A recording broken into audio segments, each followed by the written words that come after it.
Welcome to another podcast. I'm your host. I'm Gootee, Research Fellow at Cincinnati Children's Hospital Medical Center. Along with Stay Current, we are sharing knowledge to improve child health around the globe. This time we're talking about esophageal atresia, challenges and techniques for reconnection and replacement methods when conservation isn't possible, with Dr. Dan von Allmen. He's the Surgeon-in-Chief at Cincinnati Children's Hospital Medical Center. Let's jump right in. When we talk about esophageal atresia and tracheoesophageal fistula, you often emphasize the importance of using the correct terms. Can we start today's episode on that?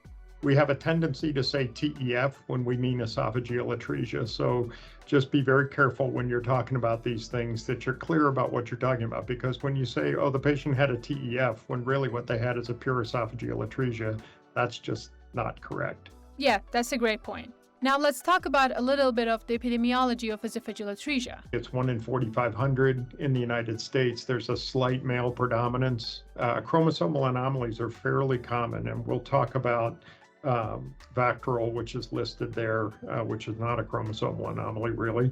And then the recurrence risk is about 0.5 to 2% among parents who have one affected child. And how effective is prenatal ultrasound in detecting esophageal atresia? Prenatal ultrasound only detects about half of these patients, and this is a little bit old data, so it may be better than that now.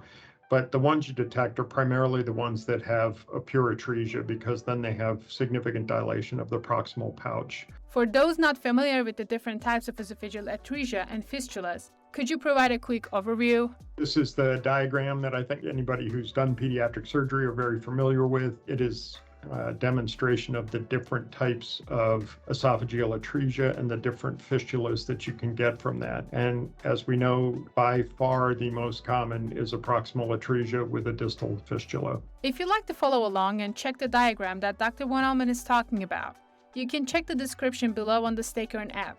Let's get back to our topic. Many of these children also seem to have other associated anomalies, right? Lots of associated anomalies. Cardiovascular are very, very common. Genitourinary, gastrointestinal, neurologic, and skeletal. The Vactral. And why is the distinction between association and syndrome important? It is an association. It is not a syndrome. Those are the defects that can be associated. In order to have the diagnosis, you have to have 3 of those to be classified as having a Vactral association. And we know that esophageal atresia has a very high mortality rate in certain cases.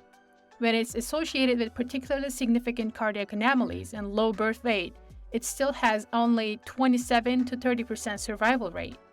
So how should we evaluate a patient presenting with these issues? When it is associated with particularly significant cardiac anomalies and low birth weight, still has only a 27 to 30% survival rate. So what's your approach to evaluating this patient? Let's say we have a child with type C fistula experiencing respiratory distress. Our primary concern is that air is continuously going into the intestine, causing an increase in the stomach size, which can affect respiratory compliance. Basically, the problem with this is that the low resistance pathway is into the intestine. And that's why the air is going into the intestine instead of into the lungs.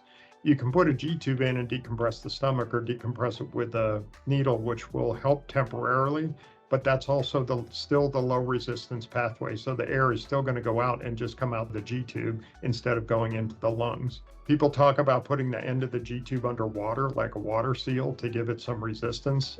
That is still doesn't completely fix the problem. It's a very interesting approach. And how about vessel loops? How important are they to this procedure? Putting the vessel loop around the distal esophagus is, if you're really in trouble, that's a little bit easier than trying to divide the fistula itself. So why is bronchoscopy vital in children with tracheoesophageal fistula? We believe quite strongly that every child with a tracheoesophageal fistula or esophageal atresia needs a bronchoscopy. And the reason for that is there is a probably 10 to 15% association of some associated airway issues with tracheoesophageal fistula and esophageal atresia. And it also can help you plan your surgery. And how can a bronchoscopy reveal the nature of these issues? The trachea is supposed to be an oval or a circle. It's not supposed to be this flat D-shaped or C-shaped thing, depending on how you describe it. Virtually all kids with esophageal atresia have some element of tracheomalacia.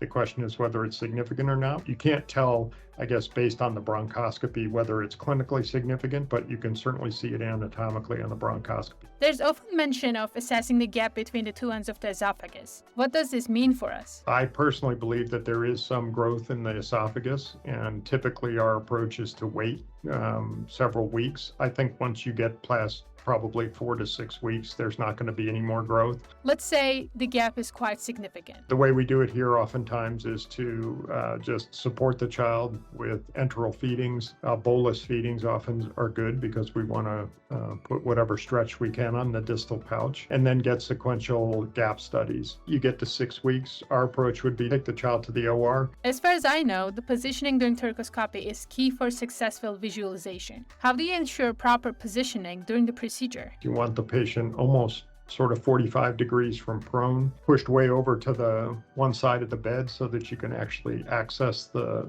patient more comfortably. And then the port sites, we typically put the camera port looking straight down at the esophagus, and the visualization you get is phenomenal. It's better than open for any of you who have not seen it. Next, I'd like to ask about the role of the azygos vein in these cases. How is it typically approached during surgery? Oftentimes you start at the azygos vein because that will, in many or most cases, is actually guides you to the level of the fistula, because the fistula typically occurs right about the level of the azygos vein. Speaking of the fistula, what precautions do you take while dealing with the trachea during the operation? When you put that clip on, it's really important to make sure that it is flush with the trachea. You don't want to leave a long pouch, because that pouch can pool secretions and would potentially cause problems. Communication with the anesthesiologist is clearly crucial during the procedure. And can you explain how can they help us with the case? When you get to the upper esophageal pouch, it's really important to be connected to your anesthesiologist because you need them to push down and often repeatedly to help you find the proximal pouch. And how do you ensure the safety of the esophageal pouch during the operation, considering the close proximity to the trachea? You would much rather put a hole in the esophageal pouch than in the trachea. We had one case where we were operating along and everything seemed to be going great. And then the anesthesiologist said, it's really weird. The CO2 is just skyrocketed on the ET tube. And then we looked very, very carefully and we had put a hole in the trachea, and the CO2 from the thoracoscopy was going up the trachea and out the end tidal, and it was causing this very, very high end tidal CO2. So if you hear that and you're doing this case, you should think there's a hole in the trachea. In most cases, you can repair that. So let's move to a situation where reconnecting the esophagus is challenging. What alternatives or methods do you consider? There's the Fokker procedure, another procedure that was described by a guy named David van der Zee, who's in the Netherlands. The Kimura is a much older procedure. I've actually never done that. And then you get to the replacements. The Fokker procedure involves putting traction sutures in, bringing those traction sutures out through the chest wall, and then using sequential tightening of those sutures. You can put traction on it, and traction is a stimulus for esophageal growth. And when the esophagus can't be saved, what are the most common replacement techniques? Primary are the cases that they operated on first. Secondary were cases who had had a previous operation and came as a secondary approach. In the primary approach, they were able to get the esophagus together 96% of the time, whereas only 2/3 of the time if the patient had a previous operation. Importantly, though, this is not a benign event. This procedure has significant morbidity associated with it. Even in the primary case, they spent more than a month in the ICU on average, and they were paralyzed for more than 2 weeks. In the secondary cases, they spent a mean of 110 days in the ICU and were paralyzed for more than a month. So that's somewhat morbid. I would say that none is any better than the other.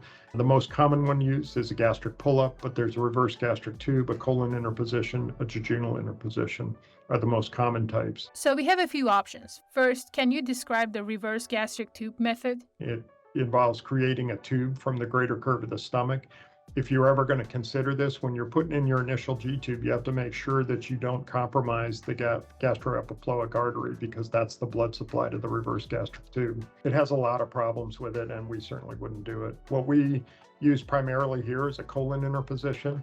How does this differ, and what are the advantages? And why do you prefer this one? The advantages of the colon are that you can get tremendous length. We've had caustic ingestion patients where we literally push down on the pharynx and we anastomose the colon to the pharynx because there was no esophagus left. This is amazing, but I'm not gonna lie, this sounds very hard. What are the challenges associated with this technique, colon interposition? The biggest challenge with the colon interposition, which is a bad one, is that they dilate over time. And this shows one of the classic problems with it is that they elongate and they dilate, and food collects in this and doesn't empty. We were taught initially that these are hard to revise because you damage the blood supply to the colon, but that's actually not true. Now let's go back in time. What kind of success have you seen with this method? This is some really old data, but I threw it in there. Our first 13 colon interpositions, 12 of the 13 were NPO at the time we saw them. There was everything from caustic ingestions to esophageal atresia. We've not had a graft loss since this initial one, so it can be a very robust conduit. One of my patients coined the term the colophagus. Her daughter came to us with a red rubber catheter sticking out of her neck because there wasn't enough esophagus to actually bring up an esophagostomy. And we replaced her with a colophagus, and she no longer requires anything other than just eating by mouth. Looking ahead, they're hoping for Dr. Helmrath to figure out how to grow an esophagus in the lab. For our audience who doesn't know who is Dr. Helmrath yet, he is the director of the Center for Stem Cell and Organoid Medicine, or CUSTOM, at Cincinnati Children's Hospital, and they have developed in vitro culture techniques to maintain and expand individual human intestinal stem cells derived from human tissue samples, pluripotent stem cells, and surgical animal models. The other issue that we didn't touch on, because it's a whole lecture in itself, is how do you deal with tracheomalacia? I am a believer in the posterior tracheopexy, which is putting some sutures into that membranous trachea to hold it back. We don't know who needs it and who doesn't need it. When you're doing a baby and you have it all dissected out, it's right there. So my approach is to say it's all right there. Let's just put those 3 stitches in. It takes another 15 minutes, and then you don't have to wish that you had done it when you're going back through a previously operated field to do it later. Here, Dr. Allmen has a final advice for surgeons regarding management of these cases. As surgeons, we're frequently trained that we need to be the captain of the ship and it's all about us and we need to do everything. And one of the best things that happened to me when I came here and started doing these esophageal cases was partnering with our ENT group. And we now do these all as the colon interpositions or any complex case we do jointly with the ENT guys. And I think that if we put our egos aside, it's the best thing for the patient to have the people with the most experience do the operation.